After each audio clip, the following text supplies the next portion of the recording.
남편 없는 사이 시아버지의 아이를 임신한 며느리, 그 끔찍한 진실이 밝혀지자 명망 높던 한 가문 전체가 뿌리째 흔들립니다. 경기도의 한적한 소도시, 아직 개발의 바람이 미치지 않은 오래된 골목과 나지막한 주택들이 정겹게 어우러진 곳, 바로 그곳에서 가난한 사남매의 장녀로 태어난 서연은 번듯한 도시 남자를 만나 시집가는 것이 인생을 바꿀 유일한 길이라 믿으며 자랐습니다. 시골 출신인 서연에게 대도시인 일산에 살며 대기업 건설 엔지니어로 일하는 남자를 만난 것은 그야말로 인생 역전이었습니다. 명망 있는 가문의 며느리가 되어 크고 멋진 3층짜리 단독주택에 들어서는 날, 고향의 온 친척들이 자기 일처럼 기뻐하며 어깨를 으쓱했습니다. 하지만 서연은 꿈에도 몰랐습니다. 굳게 닫힌 그 집의 견고한 철대문 뒤에 자신의 삶을 송두리째 무너뜨릴 끔찍한 비극이 웅크리고 있다는 사실을 말입니다. 서연의 남편 민주는 그녀보다 4살 많은 건설 기술자로 지방공사 현장을 집처럼 드나드는 사람이었습니다. 신혼의 당금도 잠시 민주는 강원도에 새로 시작된 대규모 프로젝트에 투입되어 떠나야 했습니다. 이제 갓 시집온 서연은 시부모님과 함께 남겨졌죠. 처음에는 모두가 그게 더 잘된 일이라고 생각했습니다. 시부모님이 며느리를 챙겨주면 외로움도 덜하고 든든할 테니까요. 하지만 서연은 날이 갈수록 설명할 수 없는 암나노녀 불안감에 휩싸이기 시작했습니다. 시아버지인 김진태 씨는 시청의 국장급 간부로 퇴직한 지역사회에서 모르는 사람이 없는 유지였습니다. 퇴직 후에도 동네 정자나 노인정에 나가면 학식과 지위 덕에 그의 말 한마디에 모두가 귀를 기울였죠. 점잖은 외모, 낮고 따뜻한 목소리, 온화한 태도는 그 누구도 그에게 의심의 눈초리를 보낼 수 없게 만들었습니다. 반면 시어머니 최 여사는 정반대였습니다. 말이 거의 없고 늘 고개를 숙인 채 남편 앞에서 조심스러워하는 기색이 역력했죠. 새내기 며느리 서연은 시집살이에 적응하기 위해 애썼습니다. 청소, 요리, 장보기까지 불평 한마디 없이 꾸준히 일을 도맡아 했습니다. 매일 아침 시어머니보다 먼저 일어나 아침 식사를 준비하고 빨래를 널고 마당을 쓸었습니다. 동네 사람들은 모두 서연을 보며 복덩이가 굴러 들어왔다고, 저렇게 착한 집에 시집 왔으니 얼마나 좋으냐고 칭찬했죠. 하지만 정작 서연 자신은 이해할 수 없었습니다. 왜 요즘 들어 시아버지가 등 뒤를 지나갈 때마다 소스라치게 놀라는지, 왜 식사 시간마다 김진태 씨의 시선이 필요 이상으로 자신에게 오래 머무는지 말입니다. 집에 단둘이 남을 때면 시아버지는 이런저런 핑계로 말을 걸고 바짝 다가서곤 했습니다. 심지어 한 번은 무심코 손을 스치기도 했죠. 하지만 모든 행동은 딱 거기까지. 다른 사람이 의심을 품게 만들면서도 결코 대놓고 말할 수는 없는 아주 교묘한 선에서 멈췄습니다. 서연은 두려웠습니다. 너무나도 두려웠지만 이 사실을 누구에게 말할 수 있을까요? 누가 믿어줄까요? 그녀는 시아버지를 나쁘게 생각하고 싶지 않았습니다. 그저 자신이 예민한 탓이라고, 세상 어느 시아버지가 그런 비윤리적인 생각을 하겠냐고 스스로를 다그치며 애써 외면했습니다. 남편에게조차 털어놓을 용기가 없었습니다. 이제 막 이룬 평화로운 가정을 깨뜨리고 싶지 않았기 때문입니다. 그러던 어느 날 민주는 갑작스럽게 강원도 현장에 6개월간 상주해야 한다는 통보를 받았습니다. 온 가족이 기대를 담아 그를 배웅했지만 서연의 마음속에는 불안의 그림자가 더욱 짙게 드리웠습니다. 세 사람만 남은 집, 평범해 보였지만 민준이 떠난 그날부터 끔찍한 사건들이 연이어 터져 나왔고, 마침내 김혜김 씨, 가문 전체가 고개를 들 수 없는 치욕적인 진실과 마주하게 됩니다. 그리고 6개월 후 서연은 임신을 했습니다. 하지만 그것은 사람들이 생각하는 그런 축복이 아니었습니다. 결혼 초 서연은 낯설과 희망이 뒤섞인 감정 속에서 살았습니다. 도시의 삶에 익숙하지 않았고, 이른 아침의 소음도, 격식을 차리는 듯한 식사 예절도, 그리고 집안 모든 사람의 시선이 자신의 발걸음 하나하나를 좇는 듯한 느낌에도 익숙해지지 못했죠. 시부모님의 3층 집은 일산의 큰 도로변에 위치하여 위풍당당하고 세련됐습니다. 하지만 이상하게도 그 집에 들어설 때마다 등골이 오싹해지는 기분이 들었습니다. 날씨 때문이 아니라 집안을 짓누르는 공기 때문이었습니다. 모든 것이 지나치게 조용하고 지나치게 규격화되어 있었죠.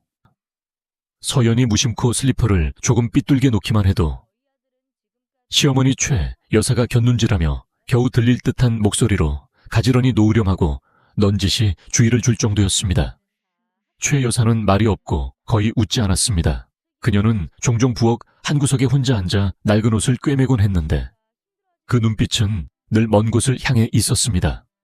서연이 무언가 물으면 그저 고개를 끄덕이거나 음하고 짧게 대답한 뒤 등을 돌리기 일쑤였습니다. 꾸지람을 듣는 것은 아니었지만 서연은 늘 자신이 이방인처럼 느껴졌고 항상 조심해야 한다는 압박감을 느꼈습니다. 하지만 시아버지 김진태 씨는 정반대였습니다. 그는 항상 먼저 말을 걸어왔습니다. 서연아, 점심은 먹었니? 오늘 집에만 있느라 힘들지 않았어. 오후에 아비랑 시장에 같이 갈까? 내 어미줄 주방용품 좀 사야겠다. 이런 다정한 질문들이었지만 서연은 어딘가 모르게 이상한 느낌을 받았습니다. 한 번은 그녀가 계단을 닦고 있을 때 그가 다가와 어깨에 가볍게 손을 얹으며 나직하게 말했습니다. 참 꼼꼼하게도 닦는구나. 나중에 엄마가 되면 틀림없이 살림꾼이 되겠어. 서연은 화들짝 놀라 어색하게 웃으며 슬쩍 한 걸음 뒤로 물러났습니다. 이런 사소한 일들이 매일 반복되었습니다. 아무도 보지 못했고 아무도 말하지 않았습니다. 하지만 여성의 본능으로 서연은 무언가 잘못되었다는 것을 알았습니다. 무언가 아주 크게 어긋나 있다는 것을요. 남편 민주는 매일 밤 전화를 걸어왔습니다. 하지만 통화는 늘 짧았습니다. 현장 가건물에서 하거나 회의 중에 잠깐 짬을 내서 하는 전화였죠. 자기야, 너무 바쁘다. 몇 달만 고생하면 내가 돌아가서 신나게 놀아줄게. 서연은 차마 불평할 수 없었습니다. 저는 괜찮아요. 아버님, 어머님도 잘해주세요. 하지만 전화를 끊고 나면 서연은 방 안에 멍하니 앉아있곤 했습니다. 무거운 마음을 억누르며 괜찮다는 말로 스스로를 위로했지만 현실은 하루하루 낯선 두 사람과 함께 사는 것 같았습니다. 한 명은 무관심했고 다른 한 명은 지나치게 관심이 많았죠. 매일 아침 서연은 며느리의 도리를 다하기 위해 노력했습니다. 밥을 짓고 청소를 하고 정성껏 식사를 차렸습니다. 하지만 그녀를 가장 불안하게 만드는 것은 시아버지의 시선이었습니다. 늘 노골적인 것은 아니었지만 그녀가 허리를 숙였다가 일어설 때마다 그의 눈길이 느껴졌습니다. 그 시선은 아버지가 딸을 보는 눈빛이 아니었습니다.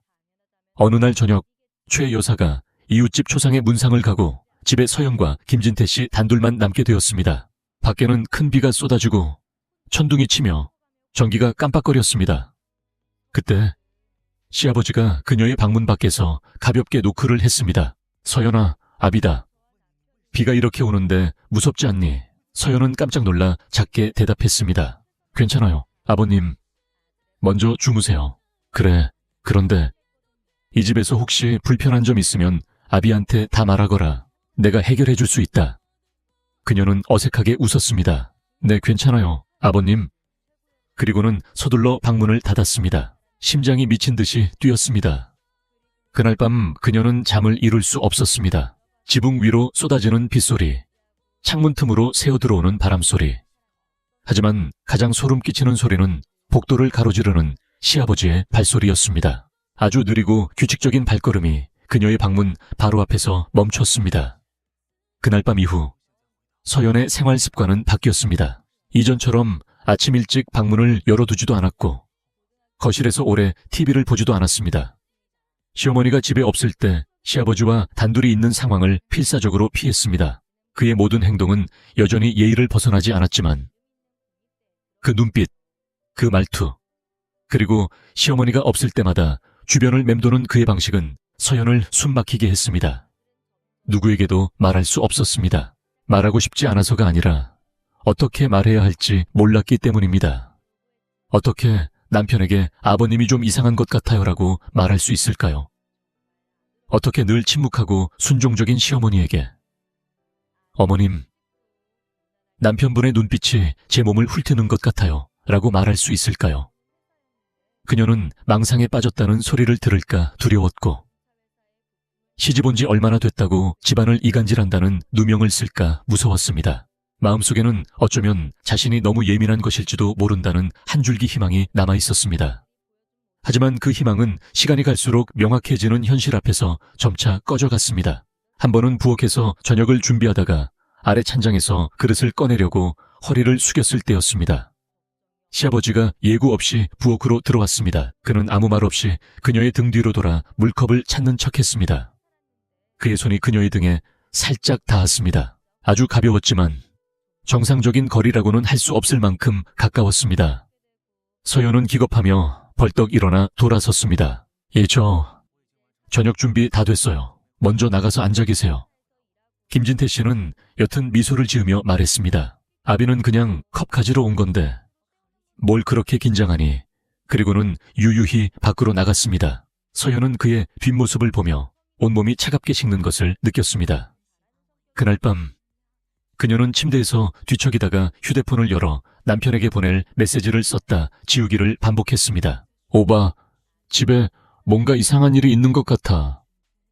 지웠습니다. 요즘 아버님 행동이 좀 이상한데 말해야 할지 모르겠어. 또 지웠습니다. 결국 그녀가 보낸 메시지는 단 한 줄이었습니다. 오바, 언제 와? 메시지는 읽음으로 바뀌었지만 거의 2시간 후에야 짧은 답장이 왔습니다. 프로젝트 막 시작해서 6개월은 걸릴 거야. 무슨 일 있어? 서연은 화면을 뚫어지게 쳐다봤습니다. 하나도 안 괜찮아 라고 소리치고 싶었지만 대신 이렇게 답장했습니다. 아니, 그냥 보고 싶어서. 자신에게 그리고 세상에게 거짓말을 했습니다. 그녀는 휴대폰을 내려놓고 소리 없이 울었습니다. 눈물이 베개를 적셨습니다. 처음으로 결혼을 서두른 것을, 모범적이고 점잖은 줄만 알았던 가정에 발을 들인 것을 후회했습니다. 매일 밤 굳게 닫히는 문 뒤에 너무나 많은 비밀이 숨겨져 있다는 것을 이제야 알았습니다. 다음 날 아침, 서연은 평소보다 일찍 일어났습니다. 찬물로 세수하며 정신을 차리고 머리를 단정히 빗으며 다짐했습니다. 살아야 해. 정신 똑바로 차려야 해. 나를 구해줄 사람은 나 자신뿐이야. 하지만 그녀는 몰랐습니다. 아무리 피하려고 발버둥 쳐도 어둠은 이미 소리 없이 그녀의 발밑까지 다가와 있었다는 것을요. 남편에게 보내려던 문자를 지운 날부터 서연은 그 어느 때보다 자신을 고립시켰습니다. 저녁에는 부엌에 내려가는 것을 삼갔고 항상 방문을 굳게 잠갔으며 시어머니의 목소리가 들릴 때만 밖으로 나갔습니다. 아무도 입 밖으로 내지 않았지만 그녀는 이 집에서 자신이 더 이상 안전하지 않다는 것을 알았습니다. 김진태 씨는 여전히 점잖은 모습을 유지했습니다. 아침마다 차를 몰고 대문을 나설 때면 뒤를 돌아보며 잊지 않고 한마디 던졌습니다. 집에서 푹 쉬어라. 며느리가 이렇게 마르면 애를 못 낳아. 손님이 올 때마다 그는 서연을 불러 차를 내오게 했습니다. 세상 사람들 눈에는 더없이 모범적인 시아버지였죠. 오직 서연만이 그 미소 뒤에 밤이 되면 그녀의 방 주위를 소리 없이 배회하는 발소리가 있다는 것을 알았습니다. 불볕더위가 쏟아지던 어느 날 정고, 최 여사는 친정에 제사가 있다며 집을 비웠습니다. 김진태 씨도 아침부터 어딘가 나가 서연은 혼자 집에 남게 된 것을 내심 다행으로 여겼습니다. 그녀는 밀린 빨래를 하고 방을 청소한 뒤 잠시 쉬려던 참이었습니다. 그때 대문이 삐걱거리는 소리에 깜짝 놀랐습니다. 김진태 씨였습니다. 그의 하얀 셔츠는 땀에 젖어 있었고 손에는 과일 봉지를 들고 있었습니다. 서연을 보자마자 그가 웃으며 말했습니다. 우리 딸 더위 먹을까봐 아비가 시원한 참외랑 복숭아 좀 사왔다. 임신 소식은 아직 없어도 몸보신은 미리 해야지. 서연은 마지못해 웃으며 과일 봉지를 받아들고 방으로 들어가려 했습니다. 하지만 그가 의미심장한 말로 그녀를 막아섰습니다. 집에 혼자 있으면 심심하잖아. 이리 와서 아비랑 같이 과일 먹자. 시원한 매실차도 타놨다. 거절하려 했지만 그녀를 똑바로 쳐다보는 그의 눈빛 때문에 어쩔 수 없이 고개를 끄덕였습니다. 잠깐만 앉았다가 빠져나오자. 괜찮을 거야. 거실 탁자는 단 2사람뿐이었습니다. 그는 서연에게 시원한 매실차를 따라주고 복숭아 접시를 앞으로 밀어주며 과일을 먹는 내내 이것저것 물었습니다. 민준이는 돈 잘 보내주니 내 아버님 전화도 자주 해요. 그놈이 능력은 있는데 너무 오래 나가 있네. 며느리를 이렇게 혼자 두는 것도 죄지. 서연은 어색하게 웃었습니다. 저도 이제 익숙해요. 김진태 씨는 탁제 팔을 괴고 몸을 그녀 쪽으로 기울였습니다. 내가 보니 네가 살이 너무 많이 빠졌어. 아비가 아는 의사 선생님 불러서 진찰이라도 한번 받아볼까? 나중에 큰일 생기면 늦는다. 그러더니 그는 무심코 손을 뻗어 얼음장처럼 차가운 그녀의 손등을 가볍게 덮었습니다. 서연은 온몸이 굳어지는 것을 느끼며 벌떡 일어났습니다. 저 방에 가서 좀 쉴게요. 피곤해서. 그래, 쉬어라. 아비는 다 널 걱정해서 그러는 거다. 그녀는 쏜살같이 위층으로 도망쳤습니다. 손이 부들부들 떨렸습니다. 방문을 닫고 서연은 바닥에 주저앉아 가쁜 숨을 몰아쉬었습니다. 처음으로 김진태 씨가 친밀함과 파렴치함의 경계를 넘어선 순간이었습니다. 노골적인 말이나 행동은 없었지만 그녀는 온몸의 감각으로 자신이 방금 덫에서 빠져나왔음을 직감했습니다. 그날 밤 그녀는 문을 걸어 잠그고 저녁 식사도 걸렀습니다. 최 여사가 돌아와 이유를 물었지만 몸이 좀 안 좋다고만 둘러댔습니다. 김진태 씨는 아무 말 없이 어둠 속에서 희미하게 웃을 뿐이었습니다. 서연은 방에서 밤새 뒤척이며 머릿속에 맴도는 한 문장과 싸웠습니다. 이대로 가다간 내 명예도 내 자신도 지킬 수 없어. 조성아. 그 일이 있고 3일 후 서연은 여전히 충격에서 벗어나지 못했습니다. 그녀는 더욱 말이 없어지고 시아버지를 피하기 위해 두통을 핑계로 거의 방에서 나오지 않았습니다. 복도에서 그의 발소리가 들릴 때마다 그녀는 숨을 죽이고 벽에 기대섰습니다. 마치 잘못을 저지른 아이처럼요. 정신은 피폐해졌고 주변의 모든 것이 축축한 곰팡이 세운 이불처럼 영혼을 짓누르는 듯했습니다. 시어머니에게 말할 엄두는 나지 않았습니다. 두려워서가 아니라 소용없을 것을 알기 때문이었습니다. 최 여사는 수십 년간 김진태 씨의 그늘 아래서 살아온 사람이었습니다. 그녀는 저항하지도 감히 따져 묻지도 못했죠. 그녀의 삶은 부엌과 반복되는 네, 여보라는 대답을 중심으로 돌아가는 것 같았습니다. 심지어 서연은 이제 아무도 자신을 믿어주지 않을 것이라는 생각마저 들기 시작했습니다. 어느 날 아침 잠에서 막 깼을 때였습니다. 밖에서 최 여사가 누군가와 이야기하는 소리가 들렸습니다. 민준의 고모, 즉 신우이였습니다. 그녀는 가끔 집에 들르곤 했죠. 고모의 목소리가 문틈으로 새어 들어왔습니다. 요즘 서연이게 왜 저래? 맨날 시무룩해서 말도 없고. 최 여사가 가볍게 한마디 툭 던졌습니다. 글쎄 말이다. 내가 친정 다녀온 날부터 갑자기 성격이 변해서는 무슨 생각을 하는지 그 한마디가 서연의 마음을 산산조각 냈습니다. 사람들은 가장 큰 외로움은 한 집에 살면서도 아무도 진심으로 귀 기울여주지 않을 때 찾아온다고 했습니다. 서연은 그 감각을 매일, 매시간 뼈저리게 느끼고 있었습니다.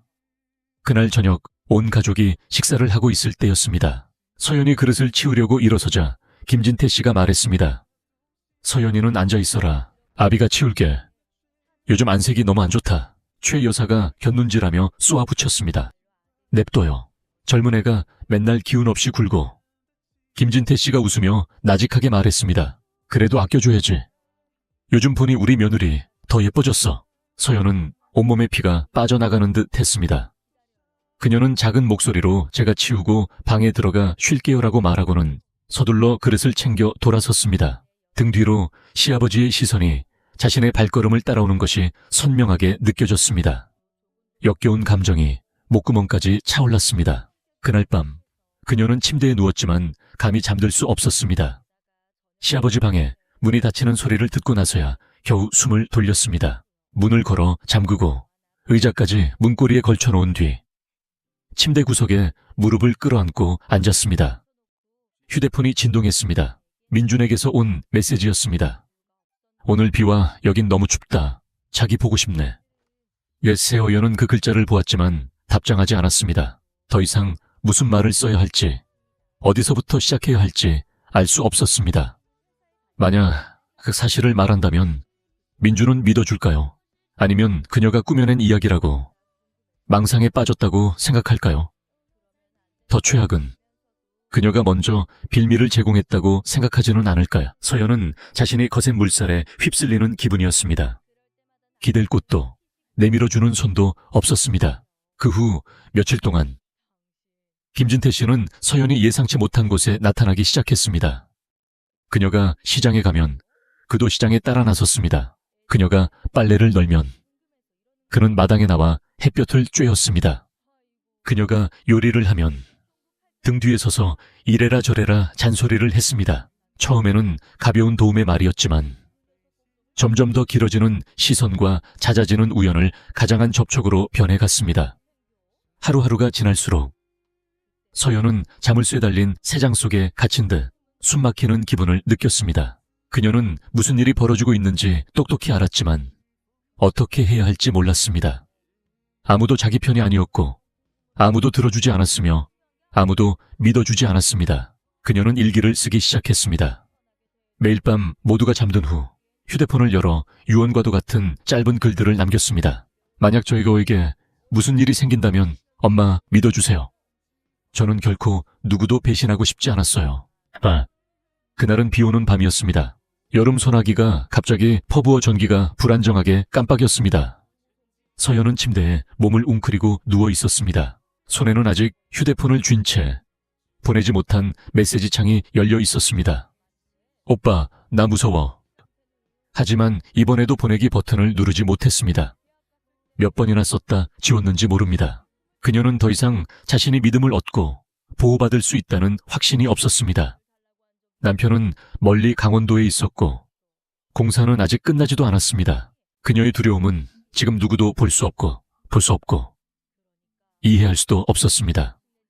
밖에서는 천둥이 울리고 바람이 창문을 세차게 두드렸습니다. 집안에는 시계의 틱톡거리는 소리와 바람소리뿐이었습니다.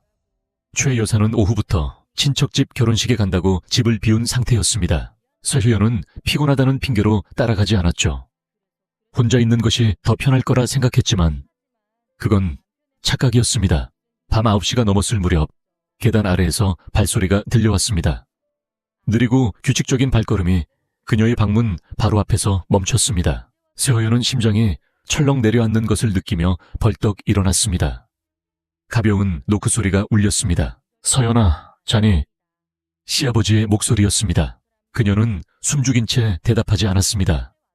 비가 너무 많이 와서 말이다. 집에 둘만 있는데 걱정이 돼서. 여전히 침묵.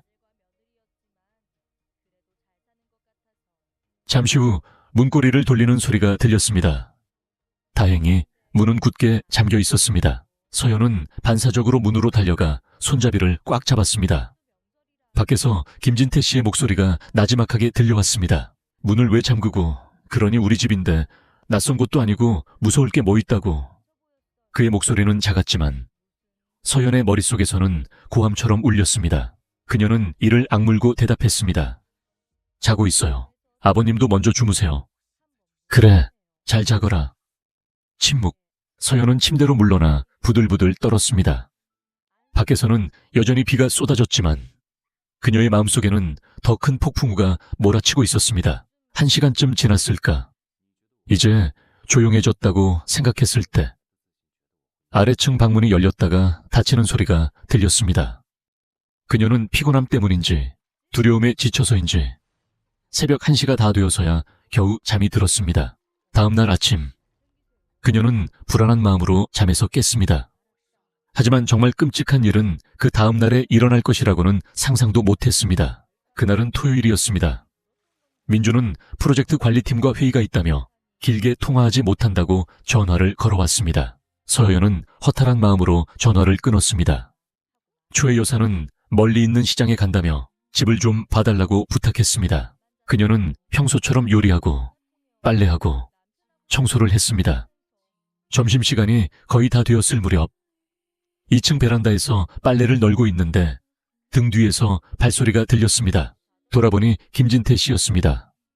그녀가 안으로 들어가려 하자 그가 불렀습니다. 서연아, 잠시만 서 있어봐라. 네, 저 빨래 널고 있는데요. 아비가 할 말이 있다. 이리 좀 들어와봐. 그는 그녀의 팔을 잡아 끌었습니다.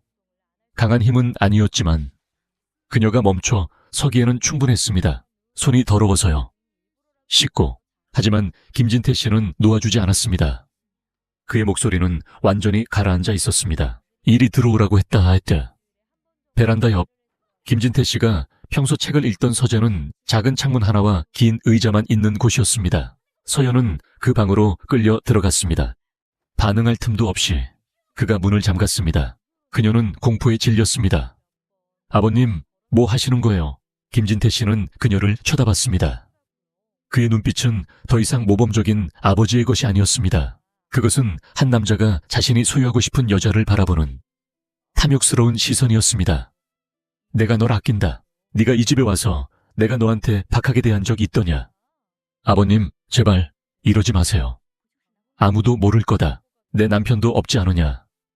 너도 기댈 어깨가 필요할 것 아니냐? 그녀는 비명을 질렀지만 방금이 잘 된 방, 잠긴 문, 그리고 도덕적인 가장의 탈을 썼던 남자는 마침내 진짜 얼굴을 드러냈습니다. 문이 다시 열렸을 때 해는 이미 져 있었습니다. 서연은 두 다리를 후들거리며 가슴을 부여잡고 넉나간 눈으로 방을 나섰습니다. 어떻게 그 방에서 나왔는지 기억나지 않았습니다. 단 한 가지 확실한 것은 그 순간부터 그녀의 인생은 다시는 예전으로 돌아갈 수 없게 되었다는 것이었습니다. 그 일이 있고 3일 동안 서연은 제대로 된 식사 한 끼를 위해 아래층으로 내려갈 수 없었습니다. 방 안에 스스로를 가두고 눈은 푹 꺼지고 입술은 바짝 말라붙었습니다. 울 수도, 소리칠 수도, 거울을 볼 수도 없었습니다. 거울 속 자신과 눈이 마주칠 때마다 지난 1년간 자신을 딸이라 불렀던 김진태 씨의 역겨운 눈빛이 떠올랐습니다. 그는 아무 일도 없었다는 듯이 평소처럼 생활했습니다. 여전히 매일 저녁 뉴스를 보고 최 여사에게 과일을 사오라고 시키고 짐짓 걱정스러운 척 물었습니다. 쟤 감기 들었나? 왜 저렇게 문을 닫고 있어? 마치 모든 것이 그의 인생에서 스쳐 지나가는 바람인 것처럼. 하지만 서연에게 그것은 결코 씻을 수 없는 오점이었습니다. 도망칠 생각도 했습니다. 짐을 싸서 버스터미널로 가 고향으로 돌아갈까? 하지만 고향에 가면 어머니께 무슨 말을 할 수 있을까요? 늙고 허리가 아픈 어머니는 평생을 바쳐 사남매를 키워냈습니다. 결혼식 날 어머니는 그녀의 손을 잡고 흐느끼며 말했습니다. 남의 집 가서 살려면 무조건 참아야 한다. 참고 살아야 집안이 편한 거야. 그땐 어색하게 웃었지만 지금 서연은 심장이 쥐어짜이는 듯한 고통만 느꼈습니다. 그로부터 나흘째 되던 날 아침, 최 여사가 뜨거운 죽 한 그릇을 들고 방문을 두드렸습니다. 그녀의 눈빛은 여전히 서연을 똑바로 쳐다보지 못하고 조용했습니다. 뭐라도 좀 먹어라. 그러다 쓰러지겠다. 서연은 고개를 끄덕이며 죽 그릇을 받았지만 먹지는 않았습니다. 최 여사는 무언가 말을 하려다 늘 그랬듯 그냥 돌아서 나갔습니다. 문이 닫히자 서연은 죽 그릇을 탁자에 내려놓고 허공을 멍하니 바라봤습니다. 왜 아무것도 묻지 않으실까? 알고 계신 거 아닐까 들으셨을 텐데 왜 아무 말씀도 없으실까? 머릿속으로는 비명을 질렀지만 입 밖으로는 침묵만이 흘렀습니다. 그날 정거 서연은 간신히 마음을 다잡고 절친한 친구 수정에게 전화를 걸었습니다. 고등학교 동창으로 지금은 고향에서 결혼해 살고 있는 친구였습니다. 여보세요, 서연아. 진짜 오랜만이다. 서연의 목소리가 떨렸습니다. 나 할 말이 있는데. 응, 말해봐. 내가 뭐든 들어줄게. 하지만 막상 입을 열려 하자 목이 꽉 막혀왔습니다. 시아버지에게 당했어라는 말이 차마 입 밖으로 나오지 않았습니다. 아니야. 그냥 안부 물어보려고 전화했어. 뭐야? 정말 그녀는 전화를 끊고 꺼진 화면 앞에서 몇 시간 동안 멍하니 앉아 있었습니다. 말할 용기가 없었습니다. 그리고 무엇보다 아무도 이 치욕을 이해하거나 대신 짊어질 수 없다는 것을 알았습니다. 그날 밤 그녀는 욕실에 들어가 팔에 남은 희미한 멍자국을 보았습니다. 그가 꽉 잡았던 자리였습니다. 희미한 불빛 아래 그녀는 자신이 걸어다니는 시체처럼 느껴졌습니다. 넉나간 눈, 창백한 피부, 그녀는 허리를 숙여 미친 듯이 구역질을 했습니다. 연이어 며칠 동안 아무것도 먹지 못하자 몸은 눈에 띄게 쇠약해졌습니다. 최 여사가 걱정스러운 얼굴로 그녀의 이마를 짚으며 조심스럽게 물었습니다. 요즘 그날은 했니? 서연은 쏘스라치게 놀랐습니다. 날짜를 세어보니 벌써 2주 가까이 늦어지고 있었습니다. 그날 밤 그녀는 몰래 동네 약국으로 향했습니다. 욕실에서 확인한 임신 테스트기에는 낫지 않은 상처에 대고 따기를 날리듯 선명한 두 줄이 나타났습니다. 심장이 멎는 듯 했습니다. 임신이었습니다. 그녀는 차가운 타일 바닥에 주저앉았습니다.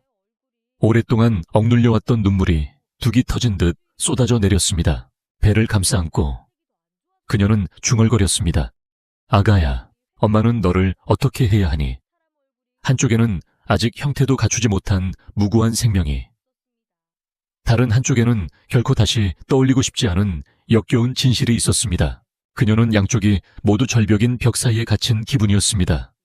아이를 포기할 수도 없었지만 이 치욕 속에서 아이가 태어나게 할 수도 없었습니다.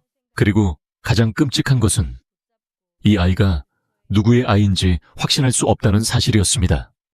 두 줄이 선명한 임신 테스트기는 화장대 서랍 깊숙한 곳에 미처 꿰매지 못한 상처처럼 급하게 처박혔습니다.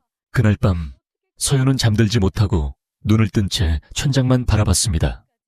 하얀 천장이 금방이라도 무너져 내릴 것 같았습니다. 그녀는 날짜를 계산해 보았습니다. 남편과 마지막으로 함께한 것은 그가 출장을 떠나기 전인 3개월여 전이었습니다. 하지만 지금 임신 주수는 이제 겨우 4주를 넘어서고 있었습니다. 모든 정황은 그녀가 차마 입에 담을 수 없는 단 하나의 결론을 가리키고 있었습니다. 그 사람이었습니다. 다음 날 아침 서연은 집에서 2km쯤 떨어진 개인 산부인과를 찾아갔습니다. 아무도 모르게 혼자 가야 했습니다. 의사는 임신 5주차이며 심장 소리도 희미하게 들린다고 확인해 주었습니다. 서연은 초음파 화면을 보며 멍하니 앉아 있었습니다. 무감각 외에는 아무것도 느껴지지 않았습니다. 자신의 몸속에 생명이 자라고 있었지만 그 생명 때문에 자신이 매일 죽어가고 있는 것 같았습니다. 진료를 마치고 천천히 걸어서 집으로 돌아왔습니다. 길 위에 비친 자신의 그림자가 위태롭게 흔들렸습니다. 집에 도착해 문을 들어서기도 전에 부엌에서 최 여사의 목소리가 들려왔습니다. 서연아, 어디 갔다 오는데 얼굴이 그렇게 창백하니? 서연은 입술을 깨물며 작게 대답했습니다. 좀 피곤해서요. 피곤한 게 뭐 그리 오래가. 요즘 밥도 제대로 못 먹고 안색도 안 좋고. 혹시 최 여사는 의심과 기대를 동시에 품은 눈으로 그녀를 바라봤습니다. 서연이 대답하기도 전에 등 뒤에서 김진태 씨가 끼어들었습니다. 병원에 한번 데려가 봐요. 혹시 모르지 좋은 소식이 있을지. 그의 목소리를 듣는 순간 서연의 등골이 오싹해졌습니다. 그녀는 고개를 숙이고 두 손을 꽉 쥐었습니다. 손톱이 손바닥을 파고드는 것 같았습니다. 그날 오후 김진태 씨는 확실히 해야 한다며 직접 서연을 데리고 시내 종합병원으로 향했습니다. 차가 도로를 달리는 동안 서연은 차문에 바짝 붙어 앉아 창밖만 쳐다볼 뿐 아무 말도 하지 않았습니다. 네가 지금 두려워하는 거 안다. 하지만 이왕 이렇게 된 거 돌이킬 수는 없어. 이제 내 몸에 아이가 생겼으니 건강관리 잘해야 한다. 아비가 너희 모자는 책임질 테니 입만 다물고 있으면 돼. 그의 말은 목을 조르는 칼날 같았습니다. 서연은 고개를 돌린 채 대답하지 않았습니다. 눈은 바싹 말라 더 이상 흘릴 눈물조차 없는 것 같았습니다. 병원에서 의사는 다시 한번 태아가 정상이며 주수에 맞게 잘 자라고 있다고 확인해 주었습니다. 김진태 씨는 흡족한 표정이었습니다. 집으로 돌아오는 길에 영양제까지 사서 직접 서연에게 건네주며 최 여사에게 말했습니다. 애가 생겼다오. 이제부터 잘 챙겨야 해. 이 집에 곧 장손이 들어설 테니. 최 여사는 눈을 동그랗게 떴습니다. 정말이에요. 의사가 확인했어. 한 달 좀 넘었다니. 민준이 떠난 시기랑 딱 맞잖아. 서연은 온몸이 떨렸습니다. 모든 것이 그의 계획대로 흘러가고 있었습니다. 아무도 의심하지 않았습니다. 모두가 이 아이가 그녀와 남편의 사랑의 결실이라고 믿었습니다. 바로 그 점이 그녀를 비명지르게 만들고 싶었지만 그럴 수 없었습니다. 그날 저녁 최 여사는 서연의 친정어머니에게 바로 전화를 걸어 기쁜 소식을 알렸습니다. 전화기 저편에서 어머니는 감격에 겨워 울음을 터뜨렸습니다. 드디어 손주를 보는구나. 우리 집안 3대의 복이다, 서연아. 몸 조심해야 한다. 알았지? 그녀는 그저 네라고 대답하고는 배를 감싸 안고 방으로 달려가 위에까지 토해냈습니다. 입덧 때문이 아니었습니다. 죄책감과 수치심, 그리고 앞으로 어떻게 살아가야 할지 모르는 막막함 때문이었습니다. 그날 밤 김진태 씨가 그녀의 방문을 두드렸습니다. 아비다, 잠깐 들어가도 되겠니? 서연은 대답하지 않고 불을 켠 채 침대에 똑바로 앉았습니다. 그는 문을 열고 들어와 우유 한 잔을 내밀었습니다. 뜨거운 우유 한 잔 타왔다. 태아한테 좋단다. 그녀는 받지 않고 그를 뚫어지게 쳐다봤습니다. 왜 그러셨어요? 그는 피하지 않았습니다. 오히려 그녀를 똑바로 보며 또렷하게 말했습니다. 내가 원했으니까. 그리고 이제 난 손주를 갖게 될 거고 모든 게 순조롭게 해결됐지. 네가 입만 다물면 돼. 서연은 부들부들 떨었습니다. 제가 이걸 다 말하면요. 누가 널 믿어줄까? 민준이 아니면 네 시어미. 그것도 아니면 이 집안 문중이. 잘 생각해봐라. 네가 입을 열면 넌 모든 걸 잃어. 하지만 난 더 이상 잃을 게 없다. 죄가 있다면 저 무고한 아이뿐이지. 그가 나가고 서연은 석상처럼 조용히 앉아 있었습니다. 마음속의 폭풍은 이미 한계를 넘었지만 그녀는 이제부터 싸워야 한다는 것을 알았습니다. 자신을 위해서가 아니라 뱃속에서 자라고 있는 무고한 아이를 위해서였습니다. 아이가 생겼다는 사실이 알려진 후 집안 분위기는 완전히 바뀌었습니다. 김진태 씨는 어딜 가나 만족스러운 미소를 지었습니다. 이웃을 만나면 자랑스럽게 떠벌렸습니다. 우리 집에 곧 장손이 태어납니다. 우리 며느리가 참 착해서 길게 말 안 해도 알아서 다 잘해요. 최 여사도 겉으로는 기쁜 내색을 하며 분주해졌습니다.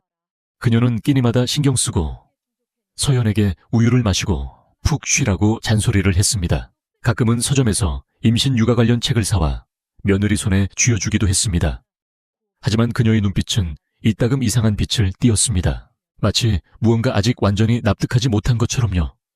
서연은 축하의 말과 극진한 보살핌 속에서 마치 유리세장에 갇힌 듯한 기분을 느꼈습니다. 주변의 모든 시선과 행동이 자신을 매 순간 감시하는 것 같았습니다. 하지만 가장 무서운 것은 시어머니의 관심이나 가족들의 지나친 환대가 아니었습니다. 김진태 씨가 그녀의 모든 활동을 통제하기 시작했다는 사실이었습니다. 이전에는 서연이 혼자 시장에 가거나 약국에 갈 수 있었지만 이제는 그녀가 대문을 나서기만 하면 김진태 씨가 즉시 나타나 물었습니다. 어디 가니 먼 곳이야. 아비한테 말하지 그랬어. 태워다 줬을 텐데. 한 번은 그녀가 혹시 모를 미래를 위해 약간의 돈이라도 벌어볼까 싶어 회계사무소에 지원서를 내려고 PC방에 갔습니다. 하지만 미처 전송 버튼을 누르기도 전에 김진태 씨가 등 뒤에 나타났습니다. 취직하려고 아비가 말했잖니. 지금은 쉬는 게 최선이야. 일은 애 낳고 나서 아비가 알아봐 줄게. 그의 목소리는 부드러웠지만 눈빛은 깊고 어두웠습니다. 그것은 협박이 아니라 먼 미래를 걱정하는 사람의 역할을 연기하며 내리는 명령이었습니다. 그날 저녁 그는 그녀에게 통장 하나를 가져다 주었습니다. 이건 내가 네 손주를 위해 마련해둔 돈이다. 3억 원 가까이 될 거야. 매달 더 넣어주마. 넌 그냥 집에서 마음 편히 지내면 돼. 바깥 일은 여자가 알면 알수록 피곤한 법이다. 서연은 통장을 보며 마음이 차갑게 식었습니다. 이것은 걱정이 아니라 족쇄라는 것을 똑똑히 알았습니다. 헛구역질은 날마다 심해졌습니다. 밤이 되면 빗소리, 바람소리, 그리고 머릿속에서 지워지지 않는 형상들 때문에 소스라치게 놀라 깨곤 했습니다. 꿈에서는 자신이 아이를 안고 밤중에 도망치고 있었고 등 뒤에서는 한 남자가 소름 끼치는 미소를 지으며 쫓아오고 있었습니다. 어느 날 밤 그녀는 베개에 얼굴을 파묻고 흐느끼며 속삭였습니다. 아가야, 미안해. 엄마가 네가 누구에게서 태어날지 선택할 수는 없었지만 끝까지 널 지켜주겠다고 약속할게. 그녀는 매일 일기를 쓰기 시작했습니다. 김진태 씨의 사소한 행동, 눈빛 하나하나까지 기록했습니다. 이제 그것은 두려움의 기록이 아니라 조용한 계획의 증거가 되어가고 있었습니다. 어느 날 오후 김진태 씨가 외출한 사이 최 여사가 파차 한 잔을 들고 방문을 두드렸습니다. 한참 동안 서연이 차를 마시지 않자 그녀가 천천히 입을 열었습니다. 내가 솔직히 물어보마. 너 내 시아버지가 요즘 좀 이상하다고 생각하지 않니? 서연은 화들짝 놀라 찻잔을 엎지를 뻔했습니다. 네 어머님, 왜 그런 걸 물으세요? 최 여사는 직접적으로 대답하지 않고 한숨을 쉬었습니다. 내가 그 사람이랑 수십 년을 살았다. 어떤 것들은 누가 말해주지 않아도 그냥 느껴지는 법이야. 서연은 입술을 깨물었습니다. 그 질문은 마치 폭풍 전에 검은 하늘 같던 그녀의 영혼에 한 줄기 빛을 비추는 것 같았습니다. 그녀는 오랫동안 침묵하던 이제는 유일하게 무언가 잘못되었다는 것을 알아챈 사람. 바로 시어머니를 바라보았습니다. 그날 밤 서연은 일기장을 봉투에 넣어 봉한 뒤 겉에 한 줄을 적었습니다. 만약 무슨 일이 생긴다면 이 글을 모두 읽어주세요. 그녀는 그것을 옷장 가장 깊숙한 곳, 대청소를 하지 않는 이상 찾을 수 없는 곳에 숨겼습니다. 눈앞의 평화는 일시적인 것이며 폭풍은 언제든 닥칠 수 있다는 것을 알았기 때문입니다. 서연은 임신 사실을 알게 된 지 거의 2달이 지났습니다. 아랫배가 조금씩 불러와 몸에 붙는 옷으로는 더 이상 가릴 수 없게 되었습니다. 매일 아침 최 여사는 편하게 헐렁한 옷 입으렴. 임신 초기에는 예민해지기 쉬우니 태아를 위해 마음을 잘 다스려야 한다고 당부했습니다. 김진태 씨도 변했지만 정반대의 방향으로 변했습니다. 그는 더 이상 조심스러운 척하지 않았고 오히려 서연을 자신의 소유물인 양대하기 시작했습니다. 최 여사가 집을 비울 때마다 그는 핑계를 대고 위층으로 올라왔습니다.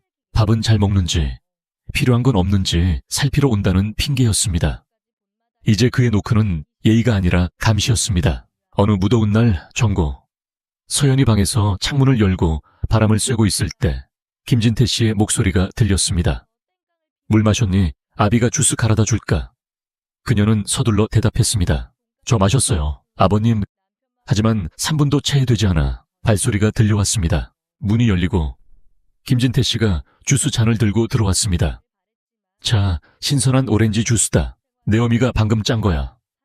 마시고 열 좀 식히렴. 그녀는 잔을 받으며 감히 그를 쳐다보지 못했습니다. 김진태 씨는 침대 가장자리에 걸터앉아 그녀의 어깨에 슬쩍 손을 얹었습니다. 너무 말랐다. 태아는 엄마가 건강해야 잘 자라는 법이야. 서연은 벌떡 일어났습니다. 저 화장실 좀 다녀올게요. 그녀는 밖으로 뛰쳐나갔고 김진태 씨는 입술을 꾹 다문 채 그 자리에 앉아 있었습니다. 그의 눈에는 불쾌한 빛이 스쳤습니다. 이제 그는 더 이상 숨기는 자가 아니라 자신의 소유권이 도전받았다고 느끼는 남자가 되어 있었습니다. 그날 밤 서연은 잠을 이룰 수 없었습니다. 베란다에 나가 휴대폰을 손에 쥐었습니다. 몇 번이나 민준에게 전화를 걸려다 멈췄는지 모릅니다. 어디서부터 시작해야 할지 몰랐습니다. 만약 사실을 말한다면 어떤 일이 기다리고 있을까요? 이혼당하고 집에서 쫓겨나고 평생 시아버지와 노란한 며느리라는 오명을 쓰게 될까요? 아니면 더 끔찍하게 뱃속의 아이가 괴물 취급을 받게 될까요? 그녀는 깊은 우울감에 빠졌습니다. 낙태약을 먹을까 생각하다가도 배에 손을 얹고는 울음을 터뜨렸습니다. 아가야, 미안해. 엄마가 너무 비겁해. 다음 날 아침 예기치 못한 일이 벌어졌습니다. 서연이 거실에서 영수증을 정리하다가 산부인과 진료 기록지 한 장을 떨어뜨렸습니다. 우연히 최 여사가 다가와 그것을 주었습니다. 그녀는 진료 날짜를 보더니 미간을 찌푸렸습니다. 이건 왜 지난달 날짜로 되어 있니? 민준이는 3월 중순에 출장 갔는데 서연은 화들짝 놀라 얼굴이 새하얘졌습니다. 네, 그건 그냥 확실히 하려고 다시 한번 가본 거예요. 하지만 최 여사는 더 이상 아무 말 없이 조용히 부엌으로 들어갔습니다. 그날 오후 서연은 시어머니가 남편에게 전화하는 소리를 들었습니다. 민준아, 네가 떠나던 날 서연이가 임신하지 않았던 건 확실하니? 아니, 그냥 한번 물어보는 거야. 그녀는 문 뒤에 선 채로 온몸이 굳었습니다. 심장이 미친 듯이 뛰었습니다. 누군가 의심을 시작했으니 기뻐해야 마땅했지만 그녀는 두려웠습니다. 아직 아무도 자기 편이 아닌 상황에서 진실이 너무 일찍 드러날까봐 무서웠습니다. 그날 밤 서연은 화장대 앞에 앉아 자신이 썼던 일기 봉투를 열었습니다. 새로운 페이지를 추가했습니다. 훗날 내가 아빠가 누구냐고 묻는다면 엄마는 그저 엄마가 선택하지 않은 사람이었다고밖에 말할 수 없겠지. 하지만 아가야, 엄마는 널 사랑해. 네가 엄마가 목숨 걸고 지켜야 할 생명이기 때문이야. 그녀는 그것을 다시 접어 작은 USB와 함께 두었습니다. USB 안에는 그가 방에 들어왔을 때 몰래 녹음했던 그의 목소리가 담겨 있었습니다. 베개 밑에 숨겨둔 휴대폰으로 녹음한 것이라 음질은 선명하지 않았지만 그녀가 상상한 것이 아님을 증명하기에는 충분했습니다. 그녀는 직감했습니다. 마주해야 할 날이 아주 가까이 다가왔다는 것을. 민중과의 짧은 통화 후 최 여사는 변하기 시작했습니다. 여전히 부엌 뒤에 서서 말없이 인내하는 여인이었지만 서연은 시어머니가 절묘한 순간에 나타나기 시작했다는 것을 알아차렸습니다. 김진태 씨가 그녀의 방으로 올라올 때면 그녀는 어김없이 베란다에 나오거나 복도를 지나갔습니다. 어느 날은 시아버지가 막 물잔을 들고 며느리 방을 노크하려 할 때 마당을 쓰는 척하기도 했습니다. 누구도 입을 열지 않았고 누구도 묻지 않았습니다. 하지만 그 침묵 속에서 서연은 한 가지를 느낄 수 있었습니다. 시어머니는 알고 있었고 조용히 감시하고 있다는 것을. 그날 오후 비가 부슬부슬 내렸습니다.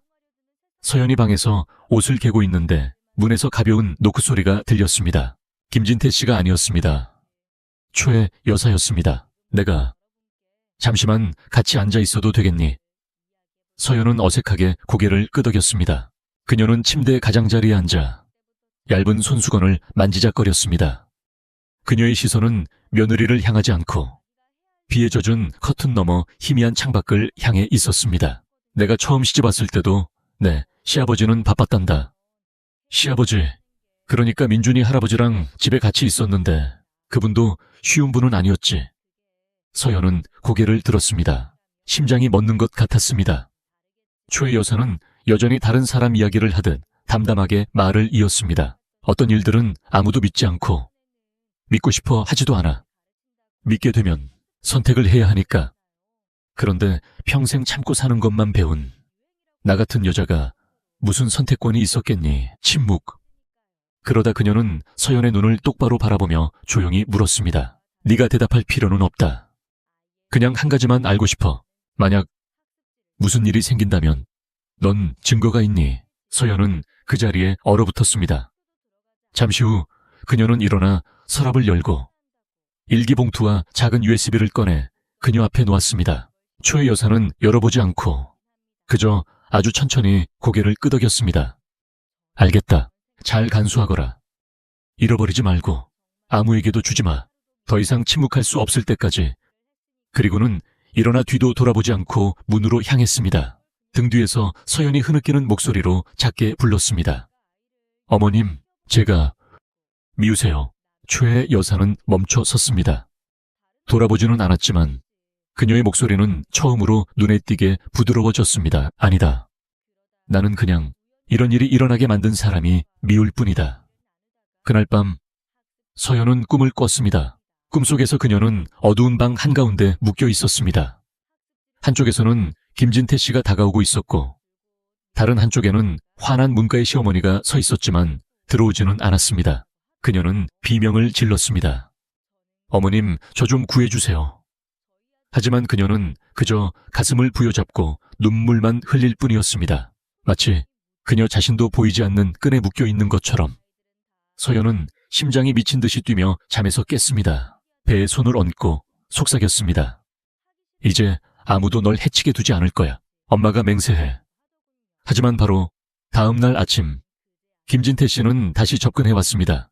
그녀가 부엌에서 과일을 깎고 있는데 그가 다가와 도마를 짚는 척하며 등 뒤에 바싹 붙었습니다. 그의 목소리가 귓가에 속삭였습니다. 어젯밤 내 꿈을 꿨다. 아주 아름답더구나. 서연은 머리칼이 쭈뼛 서는 것을 느끼며 몸을 돌려 소리쳤습니다. 저리 가세요. 그 소리에 위층에 있던 최 여사가 달려 내려왔습니다. 무슨 일이냐? 서연은 그 자리에 얼어붙었고 김진태 씨는 태연하게 말했습니다. 아, 내가 얘한테 복숭아 껍질을 너무 두껍게 깎는다고 핀잔을 좀 줬더니 최 여사는 아무 말도 하지 않았지만 그날 이후 그녀는 늘 그런 우연한 순간에 나타났습니다. 서연은 알았습니다. 시어머니는 더 이상 못 본 척하지 않는다는 것을. 그 무렵 민준에게서 연락이 왔습니다. 계획보다 일찍 약 3주 안에 돌아올 것이라는 소식이었습니다.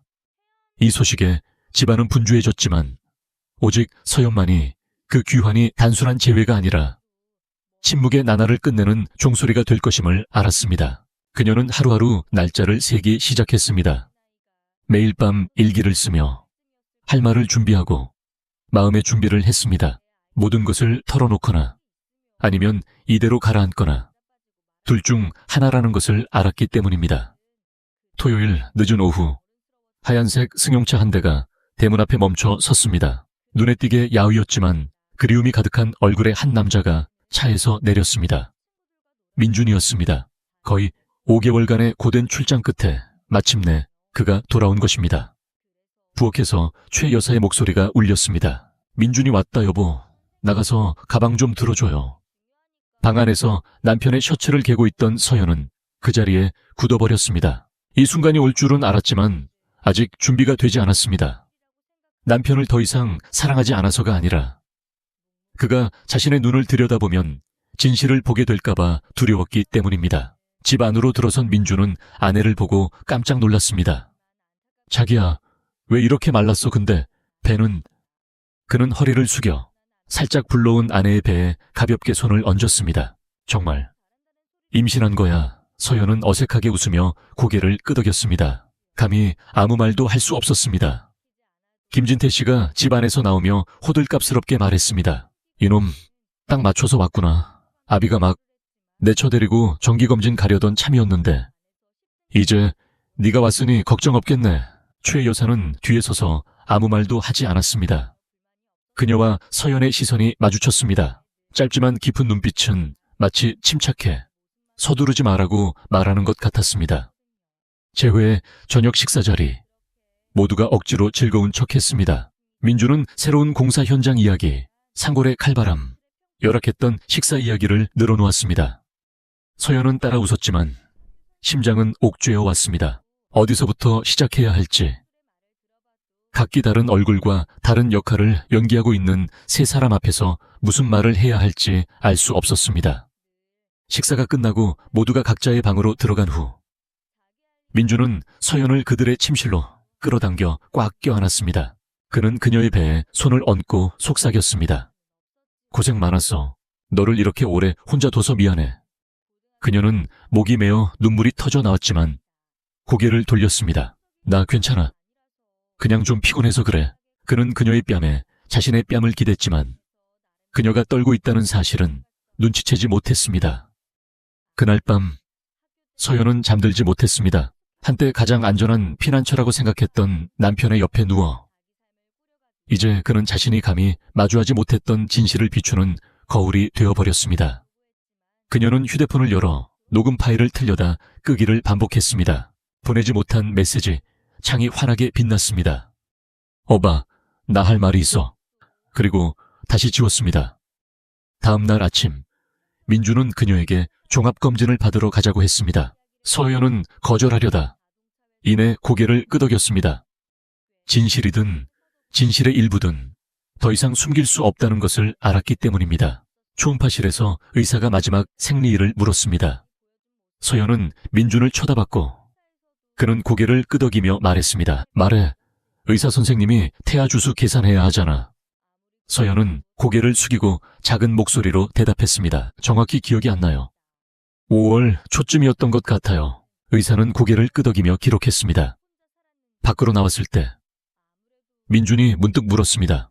그런데 5월 초면 나 이미 출장 갔을 때째잖아. 서연은 1초, 2초 그 자리에 멈춰 섰습니다. 그리고는 어색하게 웃었습니다. 내가 착각했나 봐. 아마 4월 중순이었겠지. 그는 더 이상 아무 말도 하지 않았지만 서연은 그의 눈빛에서 의심의 씨앗이 뿌려졌다는 것을 알았습니다. 집에 돌아온 후 민주는 사소한 질문들을 던지기 시작했습니다. 내가 아니었네. 내가 없는 동안 계속 집에만 있었어. 누가 놀러 오진 않았고 부모님은 특별히 잘해주셨어. 그녀는 얼버무리며 화제를 돌렸습니다.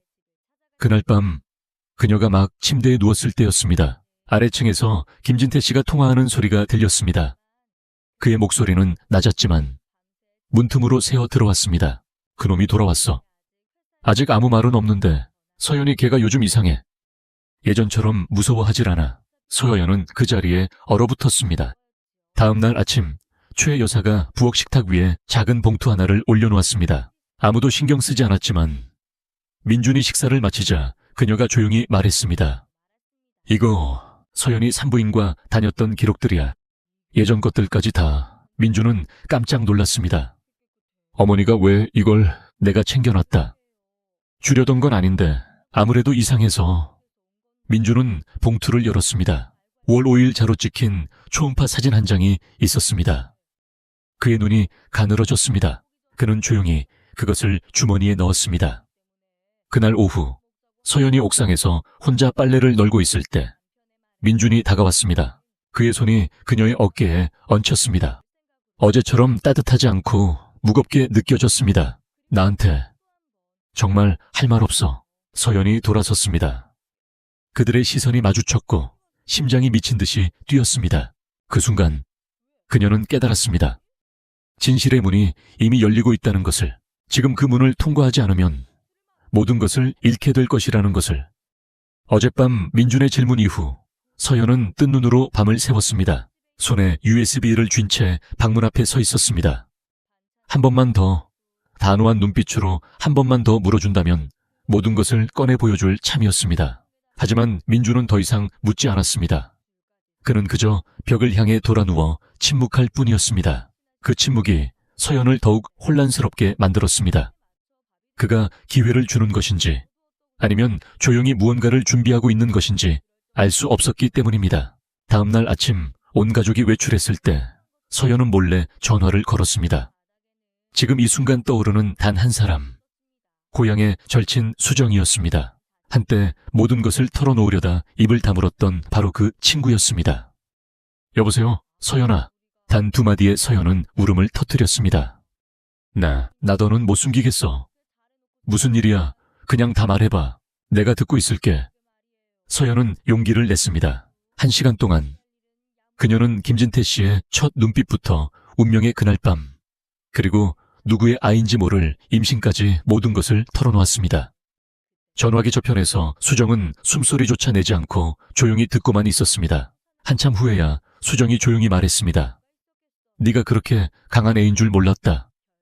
서연아, 나라면 벌써 죽었을 거야. 나 강하지 않아.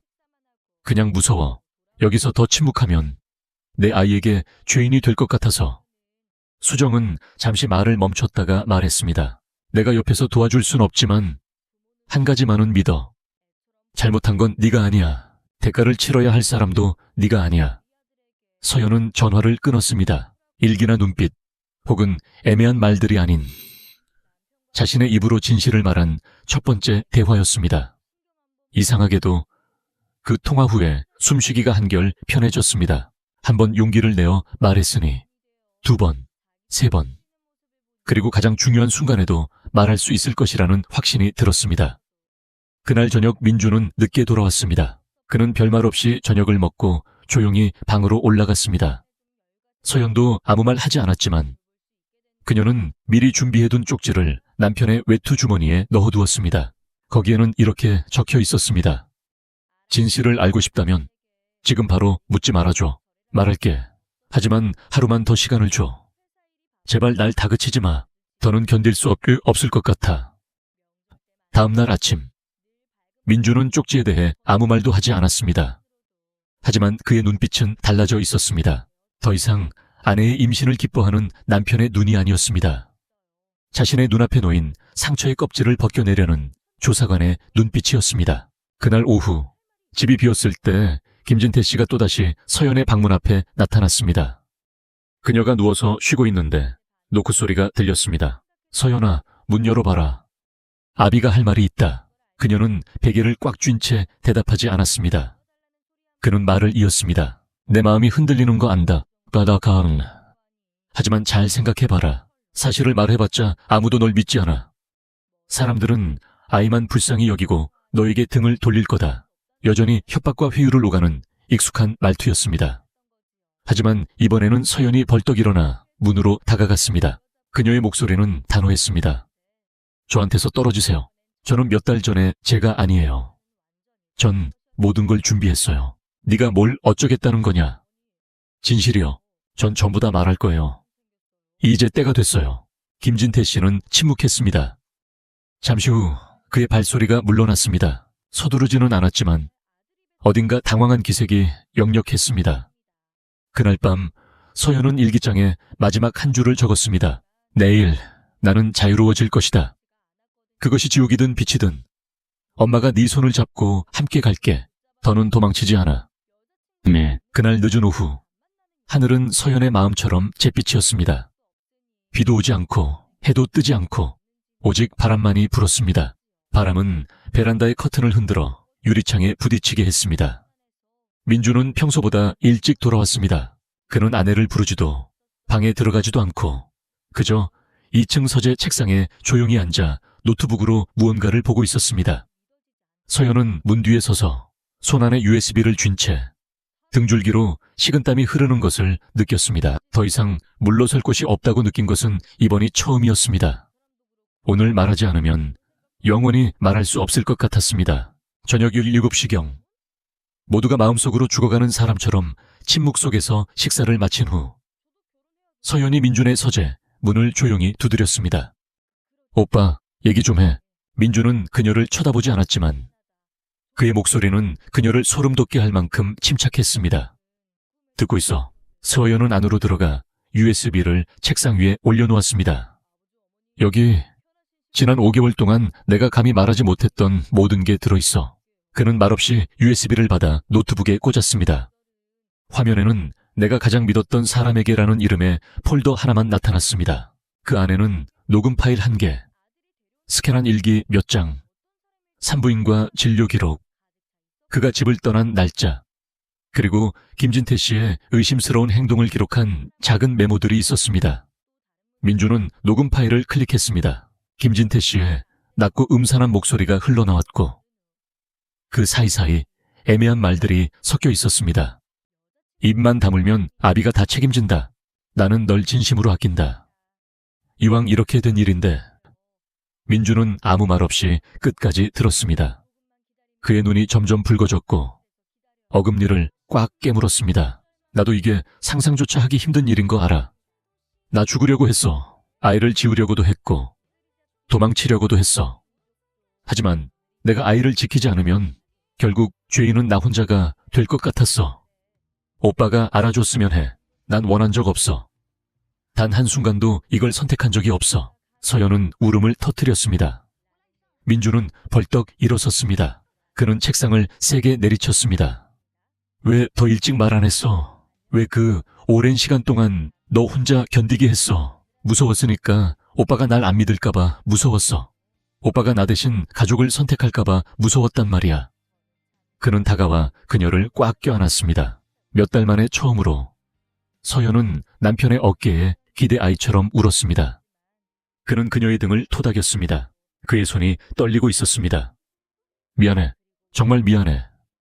내가 제때 네 곁에 있어 주지 못했어. 내가 널 지켰어야 했는데 내가 어떻게 나 자신을 용서할 수 있을까? 그녀는 눈물 속에서 소리쳤습니다. 난 누구의 용서도 필요 없어. 그냥 오빠가 날 믿어주면 돼. 그냥 날 의심하지 않고 똑바로 봐주면 된단 말이야. 그때 최 여사가 문을 열고 들어왔습니다. 그녀의 손에는 서연이 예전에 주었던 낡은 일기 봉투가 들려 있었습니다. 민준아, 이것도 네가 읽어봐야 할 것 같다. 지난 시간 동안 내가 침묵했던 건 나 역시 서연이 같은 사람이었기 때문이라는 걸 알아야 한다. 남편에게 억압당하고 가문의 체면 때문에 입을 막힌 사람. 민주는 어머니를 보고 그 자리에 얼어붙었습니다. 최 여사는 아들을 보며 눈물을 흘렸습니다. 이 집에서 올바른 일을 할 수 있는 사람은 너뿐이다. 내 아내가 수십 년 동안 나처럼 그림자로 살게 두지 마라. 방은 침묵했지만 진실은 맑은 하늘의 천둥처럼 울려 퍼졌습니다. 민주는 주먹을 꽉 쥐었습니다. 그의 목소리가 낮게 가라앉았습니다. 당신이 준 걸로 고소하기에 충분해. 서연은 눈을 들었습니다. 나 일 크게 만들고 싶지 않아. 그냥 오빠가 날 여기서 데리고 나가줘. 내 아이가 저런 할아버지 밑에서 자라게 하고 싶지 않아. 민주는 고개를 끄덕였습니다. 알았어. 하지만 가기 전에 그 사람이 고개 숙이게 만들 거야. 내 아내를 건드리고도 편하게 살게 둘 순 없어. 그날 밤 서연은 몇 달 만에 처음으로 평온하게 잠이 들었습니다. 민준의 품속에서 그는 더 이상 멀게만 느껴지던 남편이 아니라 진정한 의미의 동반자이자 기둥이 되어 주었습니다. 그녀는 배에 손을 얹었습니다. 아이가 가볍게 발길질을 했습니다. 그녀는 속삭였습니다. 아가야, 봤지? 우린 이제 혼자가 아니야. 다음 날 아침 3층 집은 평소보다 더 조용했습니다. 하지만 그 고요함 뒤에는 폭풍이 서서히 몰려오고 있었습니다. 서연은 일찍 일어나 아침을 준비했습니다. 민준이 좋아하는 된장찌개를 끓였습니다. 신혼 초에 끓여주었던 바로 그 음식이었습니다. 그녀는 별말 없이 몇 달 만에 처음으로 부드러운 눈빛으로 남편을 바라봤습니다. 방에서 나온 최 여사도 달라진 분위기에 놀란 기색이 없었습니다. 그녀는 어젯밤부터 모든 것이 예전 같지 않을 것임을 알고 있었습니다. 김진태 씨가 가장 마지막에 나타났습니다. 셔츠는 빳빳했고 모습은 여느 때처럼 점잖았습니다.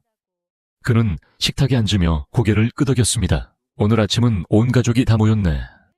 드문 일이야. 서연은 고개를 숙인 채 조용히 남편에게 반찬을 집어주었습니다.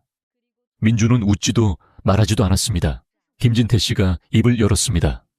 오늘 아비는 동네 노인회 모임이 있어서 나가봐야겠다. 서연이는 집에서 푹 쉬고 영양제 꼭 챙겨 먹어라. 민준이 숟가락을 내려놓았습니다. 그의 목소리는 침착했지만 얼음장처럼 차가웠습니다. 아버지, 어딜 서둘러 가시려고요? 오늘 이 집에서 확실히 해야 할 이야기가 있습니다. 김진태 씨는 잠시 멈칫했습니다. 그의 시선은 서연에게서 아내에게로 옮겨갔습니다. 얼굴은 여전히 태연했지만 등줄기는 이미 뻣뻣하게 굳어 있었습니다. 무슨 일이냐? 제 아내와 그리고 아버지에 관한 일입니다. 나하고 무슨 상관이 있다는 거냐? 민주는 주머니에서 USB를 꺼내 식탁 위에 올려놓았습니다. 여전히 침착한 태도였습니다. 여기에는 아버지와 서연이의 대화, 녹음 파일, 그리고 그동안의 일기, 진료 기록, 시간 증거들이 전부 들어있습니다. 온 가족 앞에서 틀어드릴까요? 방 안이 공기가 얼어붙었습니다. 초의 여사는 숟가락을 내려놓았고 서연은 식탁 아래에서 손을 꽉 쥐었습니다. 김진태 씨는 어색하게 웃었지만 눈빛은 흔들리기 시작했습니다. 네가 지금 네 아비를 의심하는 거냐? 의심이 아니라 확신입니다.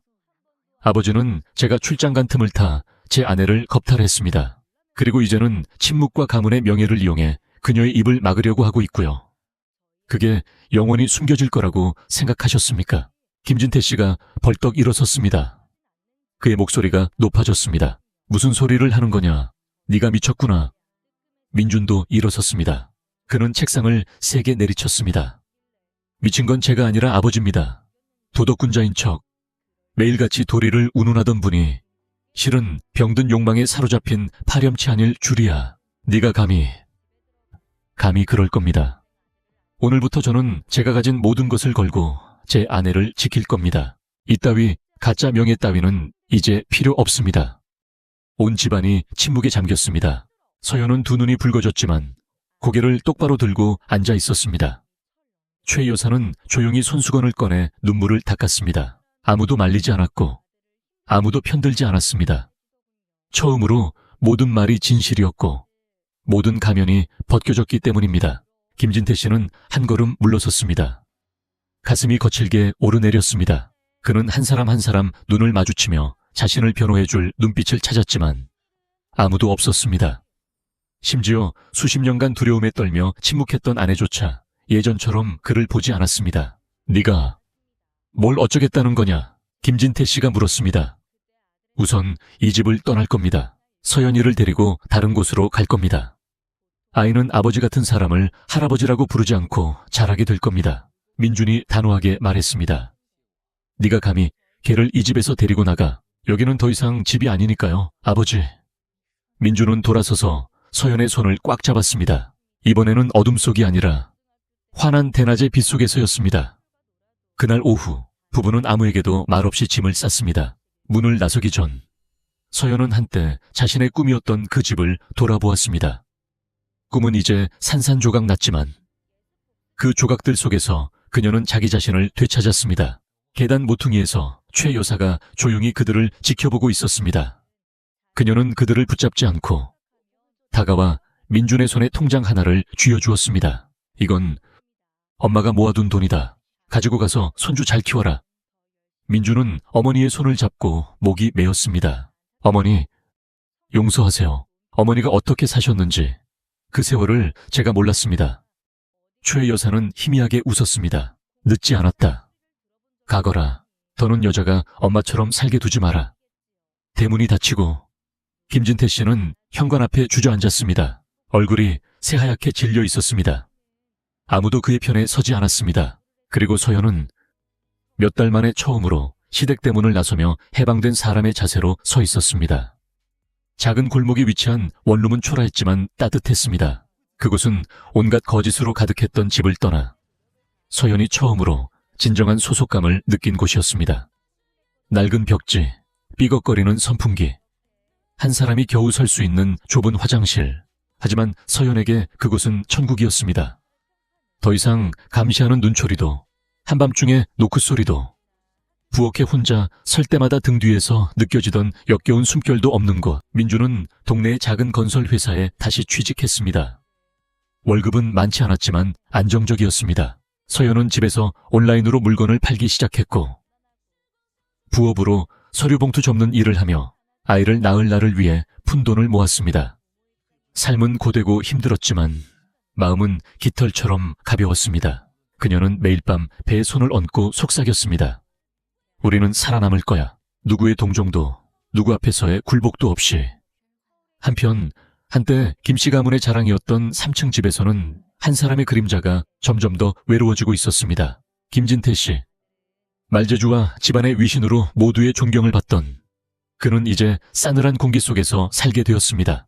친척들은 서연이 집을 나갔다는 소식을 듣고 처음에는 반신반의했지만 한 조카가 우연히 민준이 몇몇 친척에게만 공유한 녹음 파일을 듣게 되었습니다. 그리고 소문은 걷잡을 수 없이 퍼져나갔습니다.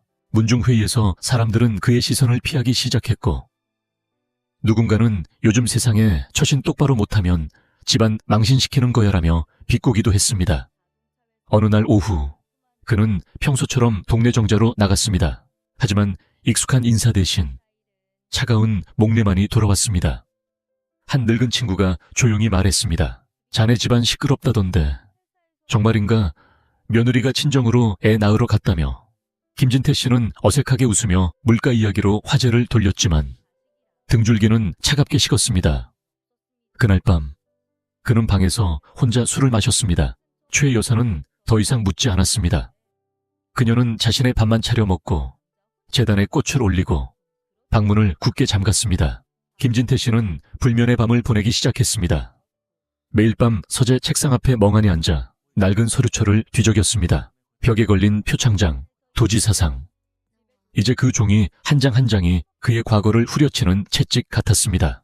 자신의 진짜 본성을 감추기 위해 사용했던 바로 그 과거를.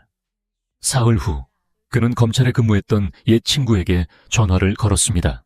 여보게, 법적으로 집안일을 추적하는 경우도 있나? 내 말은 공식적인 고소장이 없다면 말이야. 상대방은 차갑게 대답했습니다. 고소장이 없으면 아무도 뭘 할 수 없지 있겠지. 하지만 잊지 말게. 요즘 세상은 인터넷이 법원보다 무서워. 녹음 파일 하나면 인생 끝나는 거야.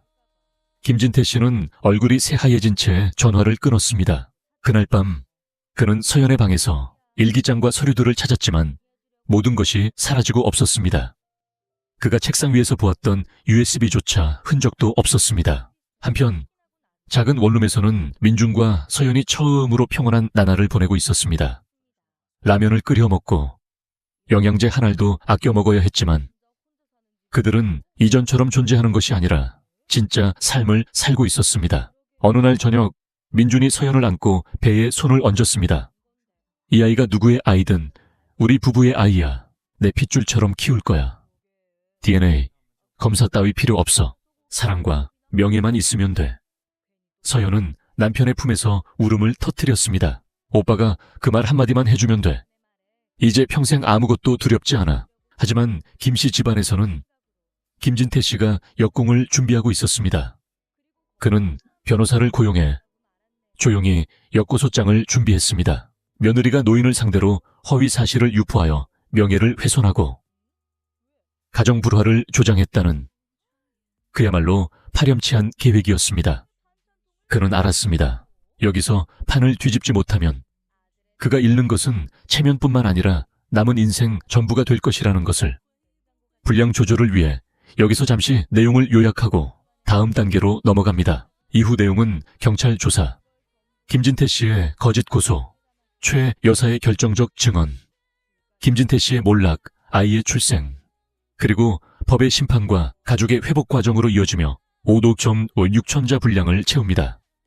위 내용이 약 4,500제 해당하므로 아래 내용을 추가하여 분량을 완성하겠습니다. 그들이 3층 집을 떠난 지 일주일 후 한 통의 전화가 민준의 휴대폰을 울렸습니다. 경찰서였습니다.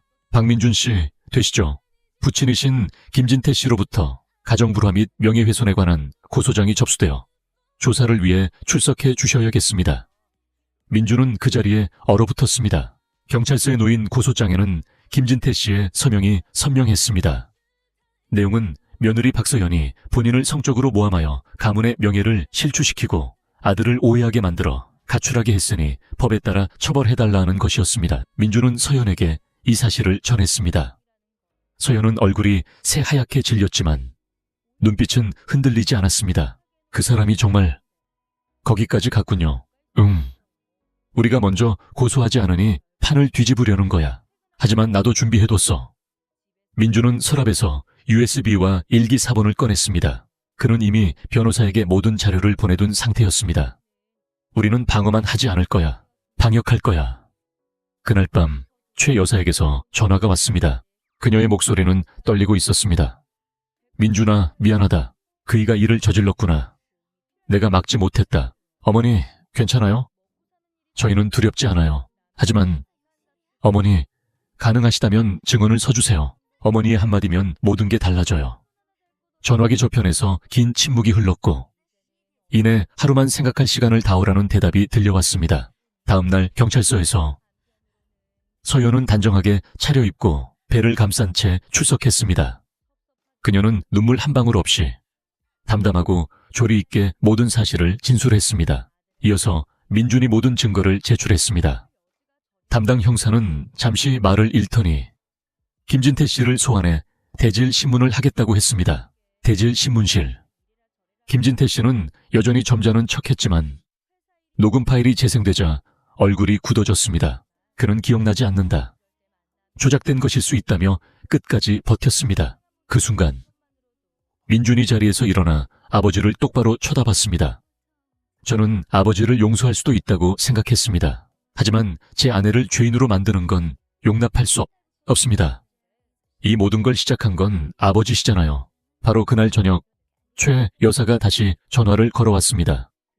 그녀의 목소리는 단호했습니다. 내가 증언하마. 내 아들이 억울한 누명을 쓰고 내 며느리가 나처럼 평생을 고통 속에 살게 둘 수는 없다. 최 여사의 증언은 결정적이었습니다. 사건은 빠르게 검찰로 송치되었고 김진태 씨는 친족관계에 의한 강간 혐의로 정식 수사를 받게 되었습니다. 이 소식은 지역사회에 큰 충격을 주었습니다. 그의 모든 사회적 지위는 박탈되었고 존경받던 유진은 하루아침에 파렴치한 범죄자로 낙인 찍혔습니다. 몇 주 후 서연은 진통 끝에 건강한 아들을 낳았습니다. 민준은 아내의 이마에 입을 맞추며 정말 잘했어. 당신과 아이가 내 전부야라고 속삭였습니다. 병원 복도에서 밤새 자리를 지키던 최 여사는 손주를 품에 안고 소리 없이 울었습니다. 아이의 이름은 지우치주라고 지었습니다. 지혜롭고 따뜻하게 자라라는 의미였습니다. 가을, 법정에서 김진태 씨의 재판이 열렸습니다. 방청석은 가득 찼습니다. 피고인석의 선 그는 초라하고 늙어 보였습니다. 그는 모든 혐의를 인정했고 재판부는 그에게 징역 7년을 선고했습니다. 마지막 진술에서 그는 떨리는 목소리로 아들과 며느리에게 죄를 지었습니다. 무리, 나보다 평온하게 살기를 바랍니다 라고 말하고 고개를 숙였습니다. 1년 후, 서연과 민주는 교회의 작은 2층 집을 마련했습니다. 서연은 온라인 아동복 쇼핑몰을 운영하며 자신과 비슷한 처지의 여성들에게 용기를 주는 사람이 되었습니다. 지우는 밝고 건강하게 자라 집안은 웃음소리로 가득 찼습니다. 초의 여사는 근처에 작은 집을 얻어 살며 일주일에 한 번씩 손주를 보러 왔습니다.